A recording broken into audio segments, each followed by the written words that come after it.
Bonjour, bonsoir, ici Tammy Cabage. Dans cette vidéo, je vais répondre à la question suivante. Comment passer de trader particulier à trader? Super vidéo Tammy, très intéressant cette comparaison entre pro et particulier, ce qui amène à la question suivante.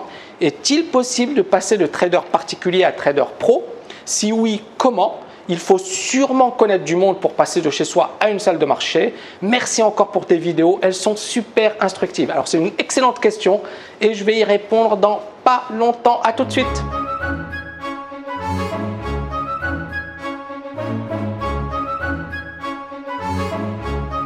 Premier point, j'ai envie de vous dire, focalisez-vous sur le processus et pas sur le statut. C'est-à-dire que trader pro, c'est dans la tête. Mais pour moi, c'est d'abord un process. C'est-à-dire qu'effectivement, il faut d'abord bien se former, maîtriser les marchés, comprendre les marchés, commencer avec effectivement de petites pertes et puis par la suite monter en puissance. C'est un processus, ça demande du temps. Donc déjà, ne vous focalisez pas sur le statut, je veux devenir un trader pro. Maintenant, ça peut être une motivation, ça peut être une source de motivation, ça peut être un objectif et bien évidemment une vision. Donc ça peut être effectivement une bonne chose, mais ne vous arrêtez pas à ça. Focalisez-vous sur le processus. Deuxième point important, acquérir un capital suffisant. Alors j'ai envie de dire 200, 300 000 euros. Moi je sais qu'il y a un trader français qui avait fait ça.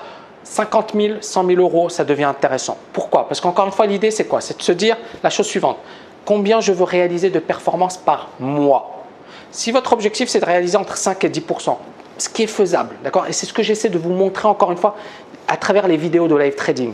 C'est de vous montrer comment, avec un bon money management, on peut réaliser de bonnes performances sans prendre de risques énormes et en sauvegardant et en sécurisant son capital. Parce que c'est ça encore une fois. L'idée c'est quoi? C'est que votre capital, vous voulez qu'il soit là encore dans 1 an, dans 2 ans, dans 10 ans. Et ce capital, vous voulez en vivre, le développer et monter en compétences pour pouvoir ensuite gérer des montants beaucoup plus importants. Donc au départ, il faut avoir un capital qui va vous permettre de vivre de votre trading.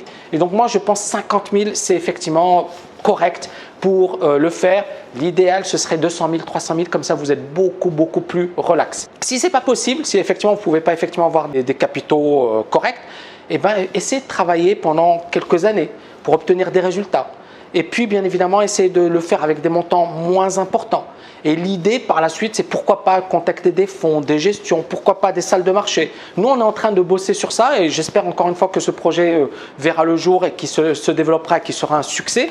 On est en train effectivement de réfléchir à cette solution, mais il y a effectivement des solutions si vous êtes bon. Maintenant, encore une fois, attention, ne vous dispersez pas, focalisez-vous sur le process, focalisez-vous sur l'apprentissage. Par la suite, effectivement, il y a pas mal de choses à faire, mais encore une fois, ne vous dispersez pas et n'essayez pas de tout faire en même temps. Le quatrième point, privilégier les marchés régulés. Encore une fois, il y a des marchés qui ne sont pas du tout intéressants et qui peuvent vous poser problème. Donc, évitez ces marchés. J'espère que vous avez aimé cette vidéo. N'oubliez pas de la liker. Je vous dis à très bientôt.